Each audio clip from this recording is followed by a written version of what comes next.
Hello, good morning. Is that Connolly? Yeah. Hi Connolly, it's Becky from the Rough Sleeper team. Oh, hello, how you doing? You okay? Connolly is 24. He's been sleeping behind the collapsed wall of an old signal box for 3 weeks. Got into quite a bad fight and it caused me to lose where I was living. But not only that, I lost my job. I used to be a housekeeper. He's so cold, he's shaking. Honestly, I dread what it's like for others that don't even have tents and that. Because, yeah, it is getting really cold now. It's quite scary. From there, I've definitely hit my lowest point. Hi Connolly, sorry, I'm back again. Becky's from the council. It's her job to find shelter for people sleeping rough in this part of Norfolk. That's lovely. My plan is to have a quick chat with you, get a couple of details from you, call you back sort of late morning, 10, 11 o'clock, and let you know what accommodation we've found for you. Okay, and then I will arrange a taxi for you to get to wherever that is. Just gonna make some phone calls and try and get me accommodation for tonight, which, that'd be brilliant. 400 miles away from Connolly's tent is the Sandy Lodge Hotel in Newquay, Cornwall. Every room is booked, but there are no tourists. This hotel is completely full of people who are on the waiting list for housing, and speaking to many of them, they were in full-time jobs, they were paying private rents, but one decision by their landlord has changed their entire lives. So this is your room? Yeah, this is where we live. My landlord's decided to sell the house, so we were made homeless, really.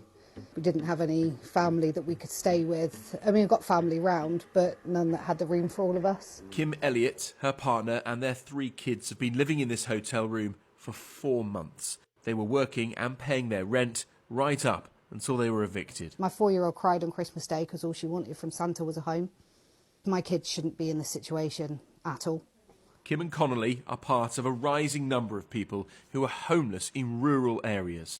Sky News has teamed up with CPRE, the countryside charity, and found the number of people homeless in rural England has risen by 21% since 2018.